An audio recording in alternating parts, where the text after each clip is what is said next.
What's up, YouTube? This is Sam from Tig Schooling, and today we talk about the circulation. This is the first lecture on the series of circulation. In this video, we'll talk about the systematic and the pulmonary circulation, which is the main two divisions of your circulation.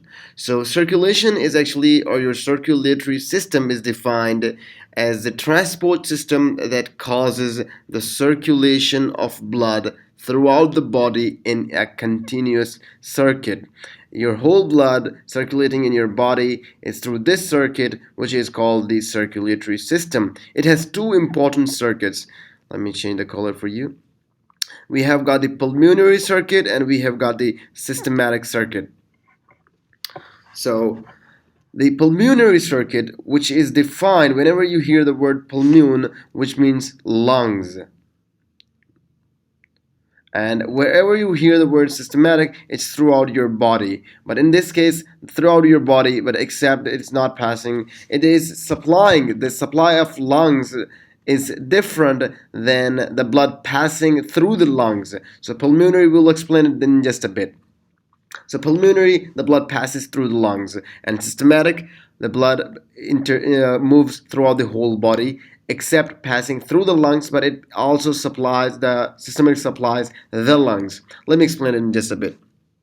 We'll first talk about the systematic circulation, which is also called, if I explain each one of these, we'll be clear about what are these two things.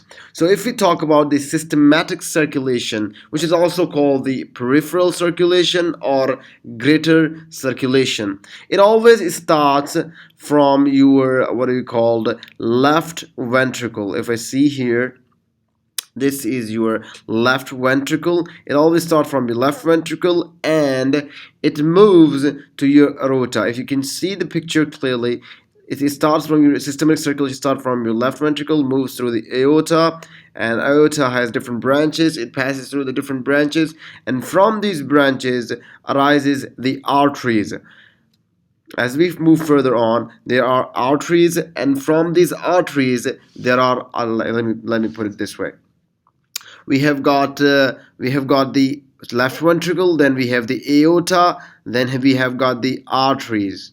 Then we have got the arteries. From arteries, we have smaller branches, which is called arterioles, which are smaller than arteries. The word derived from arteries, smaller arterioles. From arterioles, we have got the capillaries. What are capillaries? Capillaries is a place where blood equilibrates with your interstitial fluid. So this is where this is your whole capillary bed. We call this this place a capillary bed. So this is your capillary bed, and let me move the picture up. And this is it. This is your capillary bed down here, and blood moves through the capillary and again moves to the venules, the smaller veins, and then moves to veins, the bigger veins, from venules to veins, and it enters the vena cava. We have got two vena cava. There's a superior vena cava bringing blood from head and neck, and we have got this inferior vena cava which bring the blood from lower body, which is mostly deoxygenated. This is the deoxygenated blood. This is the oxygenated blood. So we show the oxygenated blood in red color and deoxygenated in the blue color. From vena cava, it ends into the right atrium. Very simple. You can see this is a complete circuit being formed. So this complete circuit, which is going through the body, is called the systematic circulation, moving through this system.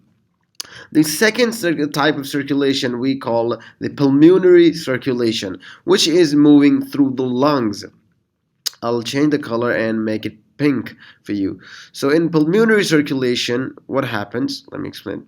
In pulmonary circulation, the blood actually moves from your right ventricle, because we know from vena cava the systemic circulation ended in right atrium, and from right atrium now blood moves to right ventricle. So from right ventricle the pulmonary system starts. It's connected, both are connected together, where something ends and other thing starts. So from right From the right ventricle, the pulmonary circulation starts, and the blood moves upwards and moves towards the pulmonary arteries. From pulmonary arteries, it moves to the pulmonary arterioles and then pulmonary capillaries, and from the blood exchanges with the what we call alveoli, and from alveoli the blood carbon dioxide and oxygen get exchanged.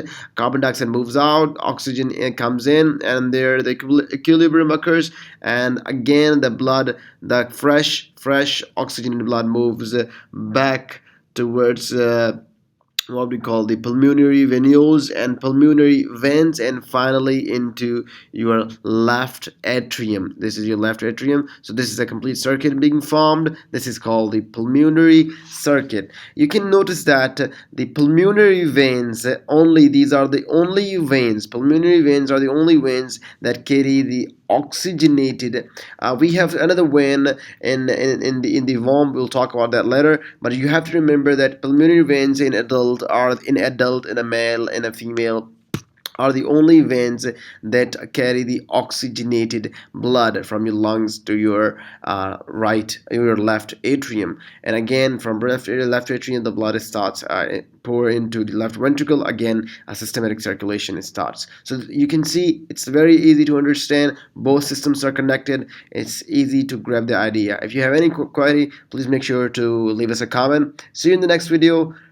Bye for now. Keep visiting Tig's Schooling.